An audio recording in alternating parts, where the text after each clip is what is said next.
অধীর রঞ্জন চৌধুরী। অধীরদা, এমন একটা সময় আপনার সঙ্গে কথা বলছি, একটা খবর এই মুহূর্তে চলছে যে কংগ্রেসের সঙ্গে তৃণমূল কংগ্রেসের সংযুক্তি হতে পারে বাংলায়। আপনার তৃণমূল বিরোধিতা সেটা সকলে দেখেছে এবং আপনি আপোষহীন লড়াই করে গিয়েছেন। কি বলবেন, কিভাবে? দেখুন, আমার সঙ্গে তৃণমূল বিরোধিতা কোনো ব্যক্তিগত বিরোধিতা নয়। তৃণমূলের সঙ্গে আমার বিরোধিতা, কারণ তৃণমূল আমার পার্টিকে খতম করতে চেয়েছে, আমি আমার পার্টিকে রক্ষা করতে চেয়েছি। আমার সঙ্গে তৃণমূল নেতা নেত্রী, তৃণমূল পার্টি কোনো ব্যক্তিগত বিরোধিতা বৈরতা কোনোদিন ছিল না, আজও নেই। আমি সে রাজনীতি করি না। কিন্তু আমি যখন কংগ্রেস করেছি, আমি যখন কংগ্রেস দায়িত্বে ছিলাম, তখন আমি দেখেছি কংগ্রেসটাকে খতম করার চেষ্টা করছে, তাই সেটাকে মোকাবেলা করার চেষ্টা করেছি, কংগ্রেসকে রক্ষা করার চেষ্টা করেছি। এটা আমার রাজনৈতিক ধর্ম বলে মনে করেছি। বাকি এখন কি হচ্ছে না হচ্ছে, কে কার কাছে আসতে যাচ্ছে তারা জানে। তবে মমতা ব্যানার্জি নিশ্চয়ই ভোটে হেরেছে বলেই আসছে, এটার মধ্যে তো নতুনত্ব কিছু নেই।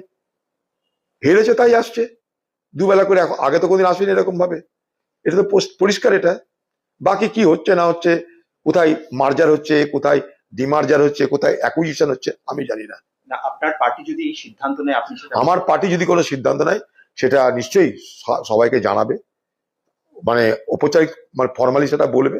যখন বলবে তখন বলবো আপনাদেরকে যা বলার। আমরা একটা খবর পাচ্ছি যে আগামীকালই কেসি বেণুগোপাল একটি বৈঠক ডেকেছেন, সমস্ত প্রদেশ সভাপতিদের তিনি ডেকেছেন এবং আর্জেন্ট পলিটিক্যাল ডেভেলপমেন্ট আলোচনা হবে। স্বাভাবিকভাবে একটা ইঙ্গিত থেকে যাচ্ছে।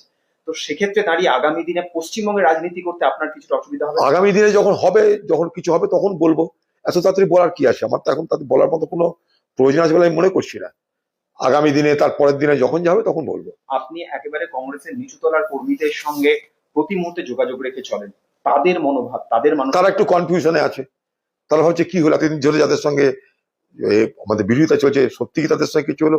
আপনার যারা টিভির প্রচার, তাদের আরো লোক কনফিউজ হয়ে যাচ্ছে।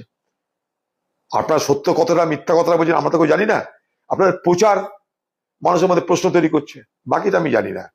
আপনি রাজনীতিক হিসেবে এই বিষয়টাকে আগামী ভবিষ্যৎকে খুব একটা দেখবো, যখন হবে তখন বলবো, এখন থেকে সব বলা বেকার। আমার একটা শেষ প্রশ্ন, মমতা বন্দ্যোপাধ্যায়ের সঙ্গে বৈঠক করার আগে রাহুল গান্ধী আপনাকে ডেকেছিল, আপনি গেছিলেন, গিয়ে বৈঠক করে এসেছেন। আমার সঙ্গে, আমি তো দিল্লিতে একবার রাহুল গান্ধীর সাথে দেখা করার কথা বলেছিলাম।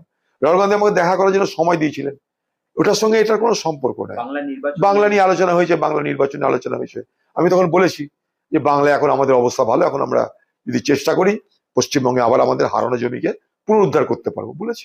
আপনার প্রদেশ সভাপতি ইতিমধ্যেই তিনি স্বাগত জানিয়ে দিয়েছেন। কে কি করেছে জানি না, আমি হাওয়াতে তো চলি না।